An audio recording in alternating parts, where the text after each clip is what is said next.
life as a... Ay, hindi ako yun! Hi everyone! Come with me as I document my first week of classes this second semester. This week is all about adjustments, new subjects, new routines, and new levels of pressure. Sabi nila, ang pinakamahirap daw sa college ay second sem. Kaya naman, I want to share some college tips that I wish someone told me before. College tip number 1. Know your campus or be familiar with your university.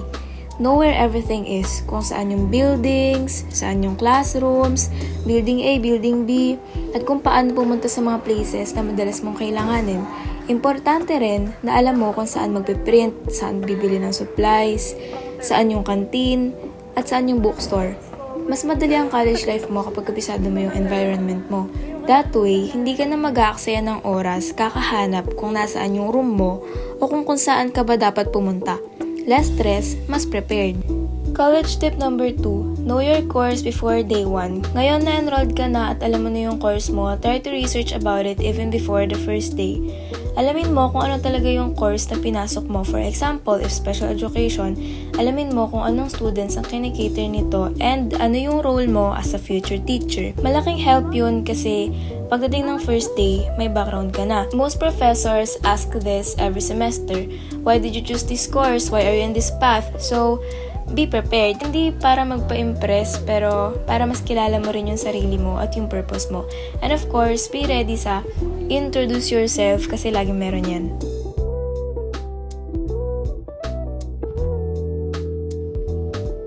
College tip number 3. Choose your circle wisely.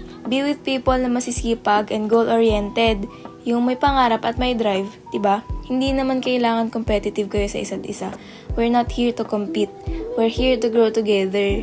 Yee! Anyways, being with the right people helps you improve, not just academically, pero pati sa personality at mindset. Kapag tinatamad ka, meron kang study buddy. Kapag stress ka, may kasama ka umintindi. Malaki talaga ang impact ng circle mo sa college life mo, so choose the positive ones, yung hihilahin ka pataas. College tip number 4. Step up and give your 100%. If you can lead, do it and give your 100%. Don't just settle. Push yourself.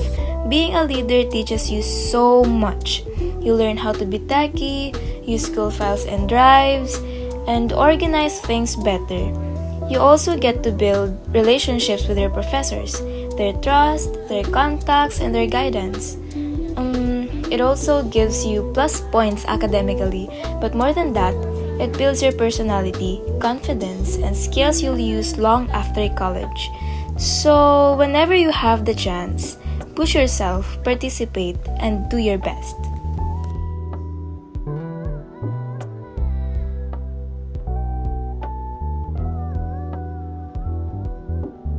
It's 7 p.m. Bye! Grabe mo naman face. Pagod na kami, Maghapon guys. nasa school. Oh, ayan na, Maghapon kanina bay na. ka. Wala na, ano na lang yan next week. Bye! We're so ready to be dead. No! Ayun! Out na kami, guys! Bye! Pauwi na ang mga aesthetic. Ano yun? Yes! Bukas ulit, 8 a.m. Uy! Yun na, hapis ni Jerome! Akit tayo ulit? Tinatawag mo ako eh. Eh, mawawala yun. I hate this. Magpadala kasi kami ng lapis. Kailangan bukas. Ingat. Kailangan bukas sa babalik kami ng 8 a.m. May exam kami. May exam kami ng 8 a.m. Parang ata, pang let. Saan? Nakita mo?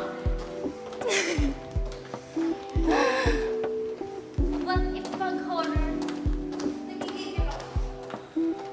Nakipag-away siguro. Para sa lapis.